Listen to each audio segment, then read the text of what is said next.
Hello friends, welcome my channel. இன்றைக்கி வந்து பார்த்திங்கன்னா மட்டன் கறி தான் நம்ம பண்ண போகிறோம். மட்டன் குழம்பு கொஞ்சம் மலேசியன் ஸ்டைலில் பண்ண போகிறோம். அதுக்கு வெஜிடபிள்ஸ்லாம் நம்ம கட் பண்ணி வச்சுக்கலாம். நான் வந்து சின்ன வெங்காயம் தான் எடுத்திருக்கேன். அதுக்கு வந்து நீங்கள் வந்து அடுப்பை ஆன் பண்ணிவிட்டு பேன் வச்சுக்கோங்க. பேனில் வந்து நீங்கள் வந்து ஆஸ் யூஷுவல் எப்படி பண்ணுவீங்களோ அதே மாதிரி அதில் பண்ணிக்கோங்க. நீங்கள் குக்கரில் வேக வச்சு பண்ணுறதா இருந்தாலும் நீங்கள் வேக வச்சுட்டு அதுக்கப்புறம் கூட நீங்கள் இந்த மாதிரி பண்ணிக்கலாம். நான் வந்து இன்றைக்கி வந்து குக்கரில் வைக்கலை, அப்படியே தான் வேக வச்சுருக்கேன். பேன் சூடு பண்ணிவிட்டு அதுக்கு வந்து ஆயில் விட்டுருங்க. நீங்கள் தேவையான அளவுக்கு ஆயில் விட்டுட்டு நீங்கள் வந்து ஸ்பைசஸ் எல்லாமே ஆட் பண்ணிக்கோங்க. பட்டை, கிராம்பு, ஏலக்காய், கசகசா எல்லாமே ஆல் ஸ்பைசஸ் ஆட் பண்ணிவிட்டு அதுக்கப்புறம் வந்து நீங்கள் கட் பண்ணி சோம்பு கொஞ்சம் ஆட் பண்ணிக்கோங்க. பெருஞ்சீரகம்னு சொல்லுவாங்க ஒரு சிலர், வந்து அதை ஆட் பண்ணிக்கோங்க. நம்ம எல்லா நான்வெஜ்ஜுக்குமே அதை ஆட் பண்ணால் நல்ல ஒரு டேஸ்ட்டும் நல்ல ஒரு ஸ்மெல்லும் கிடைக்கும். நான் வந்து சின்ன வெங்காயம் தான் கட் பண்ணி வச்சுருக்கேன். சின்ன வெங்காயம் வந்து நல்லா சின்ன வெங்காயத்தை வந்து கொஞ்சம் பொடியாகவும் கட் பண்ணிக்கோங்க. ஆனால் கொஞ்சம் நம்ம இதிலேயே வேக வைக்கிறனால நமக்கு கொஞ்சம் வெந்துடும். நீங்கள் வந்து குக்கரில் வைக்கிறதா இருந்தால் பண்ணுறதா இருந்தால் நீங்கள் கொஞ்சம் பொடியாக கட் பண்ணிக்கோங்க. அதுக்கப்புறம் அரைச்சி வச்சுருக்க நம்ம இஞ்சி பூண்டு பேஸ்ட்டு சேர்த்துடலாம். ஆனியன் வதங்கின பிறகு தான் நம்ம சேர்க்கணும். அதுக்கப்புறம் நம்ம அந்த ஆனியன் கூடவே க்ரீன் சில்லியும் சேர்த்துக்கலாம். சும்மா லைட்டாக ஒரு 2 க்ரீன் சில்லி சேர்த்துக்கலாம். நம்ம இஞ்சி பூண்டு பேஸ்ட்டு பச்சை வாசனை போகிற அளவுக்கு வதங்கின பிறகு தக்காளி ஆட் பண்ணிக்கலாம். பழுத்த தக்காளி 1 தக்காளி போதும். நீங்கள் கிரேவி வந்து நிறையா வேணும் அப்படின்னா நீங்கள் ஒரு 2 தக்காளி ஆட் பண்ணிக்கலாம். நாங்கள் வந்து இன்றைக்கி 1/2 கிலோ மட்டன் தான் பண்ணுறோம் குழம்பு. ஸோ அதனால் 1 தக்காளி மட்டும் நாங்கள் போட்டிருக்கோம். அதுவே போதுமானது தான். நீங்கள் நல்லா தக்காளியெல்லாம் நல்லா குக் ஆகிற அளவுக்கு நல்லா மூடி போட்டு நல்லா வேக வச்சுக்கோங்க. அதுக்கப்புறம் தான் நீங்கள் வந்து வாஷ் பண்ணி வச்சுருக்க மட்டனை ஆட் பண்ணணும். மட்டன் ஆட் பண்ணிவிட்டு ஃபஸ்ட்டு நல்லா மிக்ஸ் பண்ணி விட்டுக்கோங்க. நல்லா மிக்ஸ் பண்ண பிறகு மட்டன் வந்து அந்த அதில் கொஞ்சம் தண்ணி இருந்துச்சு. ஸோ அதுலேயே வந்து நீங்கள் நல்லா வேக வச்சதுக்கப்புறம் தான் நீங்கள் மசாலா எல்லாமே ஆட் பண்ணணும். அப்போ தான் வந்து நல்லாயிருக்கும். வேகிறதுக்கு முன்னாடியே ஆட் பண்ணிங்கன்னா நல்லாயிருக்கும். குக்கரில் வச்சு பண்ணுறதா இருந்தால் ஓகே. குக்கரில் ஏன்னா நமக்கு வந்து மட்டன் வெந்துடும். இதில் பண்ணும்போது உங்களுக்கு வந்து வேகாது. ஸோ நீங்கள் கொஞ்சம் நல்லா மிக்ஸ் பண்ணிவிட்டு நல்லா மூடி போட்டு நல்லா வேகட்டும். தண்ணி கொஞ்சம் ஆட் பண்ணிக்கோங்க. அதுக்கப்புறம் நீங்கள் சால்ட்டு ஆட் பண்ணிக்கோங்க. நல்லா பாதி குக் ஆனதுக்கப்புறம் ஆட் பண்ணிக்கோங்க.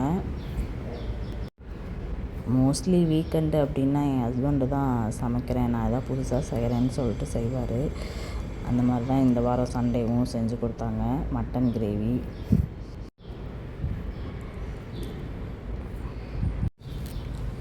சால்ட்டு உங்களுக்கு போதுமான அளவு இருக்கா அப்படிங்கிறத டெஸ்ட் பண்ணி பார்த்துக்கோங்க. பத்தலை அப்படின்னா நீங்கள் திரும்படியும் ஆட் பண்ணிக்கலாம். அதுக்கப்புறம் வந்து பார்த்திங்கன்னா தண்ணி வந்து நீங்கள் கிரேவி எந்த அளவுக்கு தேவையோ அதுக்கு தகுந்த மாதிரி ஆட் பண்ணிக்கோங்க. நாங்கள் வந்து கொஞ்சம் கிரேவி கம்மியாக தான் வச்சுருக்கோம். இந்த கிரேவி வந்து பார்த்திங்கன்னா நீங்கள் சாப்பாடு மட்டும் இல்லை, இட்லி, தோசை, சப்பாத்தி, அதுக்கப்புறம் இடியாப்பம், இது எல்லாத்துக்குமே நீங்கள் வச்சு சாப்பிட்லாம். கொஞ்சம் நிறையா வச்சுக்கிட்டிங்கன்னா நீங்கள் 2 டைம் கூட வச்சு சாப்பிட்டுக்கலாம். இன்னும் ஆகாது. இது வந்து இன்னும் கொஞ்சம் ரொம்ப கெட்டியாக கொஞ்சம் இது பண்ணி வச்சிங்கன்னா நீங்கள் சப்பாத்திக்கும் தொட்டு சாப்பிட்டுக்கலாம். அதுவும் நல்லாயிருக்கும். நல்ல ஒரு காம்பினேஷனாக இருக்கும். மட்டன் வந்து இதிலேயே வேக வைக்கிறனால கொஞ்சம் டைம் எடுக்கும். நம்ம குக்கரில் வச்சோன்னா சீக்கிரமாக முடிஞ்சிடும். குக்கரில் வைக்கிறது வந்து அவ்வளோ டேஸ்ட்டாக இல்லை. நாங்கள் வந்து அதுக்கப்புறம் இடையில இவர் வந்து கொரியாண்டர் லீவ்ஸ் இடையிலே போட்டாங்க. நீங்கள் லாஸ்ட்டாக ஆட் பண்ணுறதா இருந்தால் கூட ஆட் பண்ணிக்கோங்க. அதுக்கப்புறம் லெமன் கிராஸுன்னு சொல்லிட்டு ஒன்று இருக்குது. அது வந்து நல்ல புளிப்பு டேஸ்ட்டு, லெமன் ஸ்மெல்லு வரும். அதுவும் நீங்கள் ஆட் பண்ணிக்கோங்க. இது வந்து இந்த மலேசியாவில் இங்கே ஃபேமஸ். எல்லா ஃபுட்டுலேயும் இதை ஆட் பண்ணி தான் பண்ணுவாங்க. மட்டன் வந்து நல்லா வேக வச்சுக்கோங்க. இப்போ நல்லா சாஃப்டாக வரணும் அப்படின்னா கொஞ்சம் பட்டர் ஆட் பண்ணிக்கோங்க. பட்டர் கொஞ்சம் ஆட் பண்ணிக்கிட்டிங்கன்னா நல்லா சாஃப்டாக வெந்து வரும்.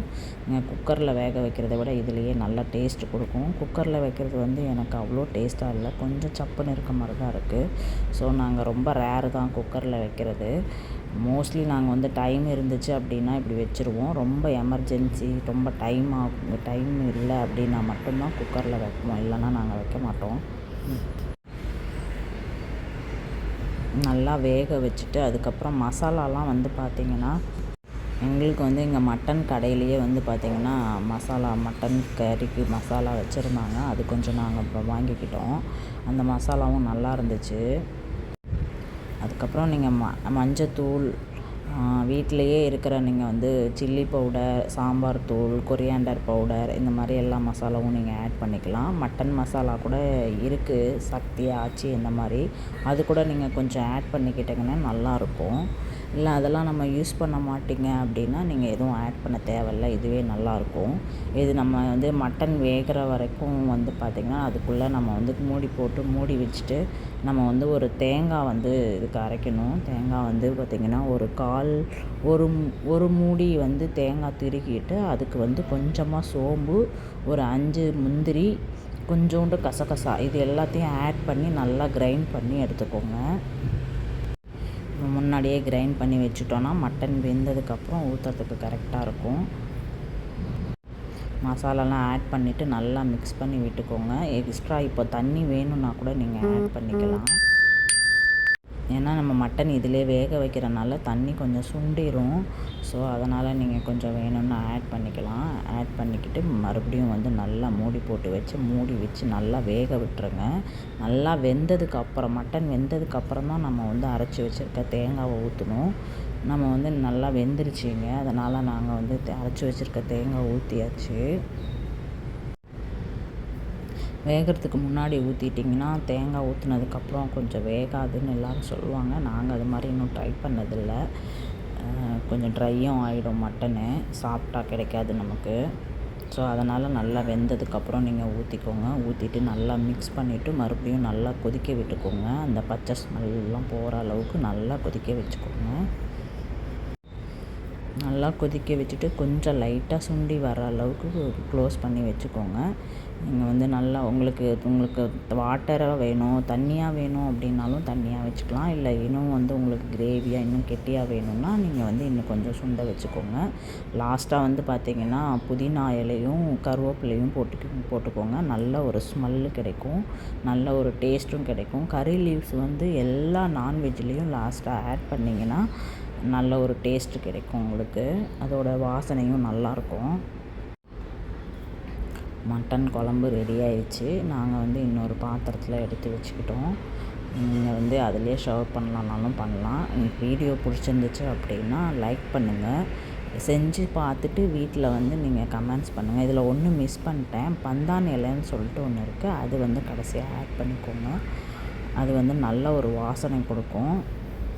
நம்ம யூஸ் பண்ணுற மாதிரி தான் இங்கேயும் வந்து புதினா, கொத்தமல்லி பதிலாக அவங்க வந்து அந்த லீவ்ஸ் யூஸ் பண்ணுறாங்க. அதுவும் நல்லாயிருக்கும். செஞ்சு பார்த்துட்டு கமெண்ட்ஸில் சொல்லுங்கள். Thank you friends.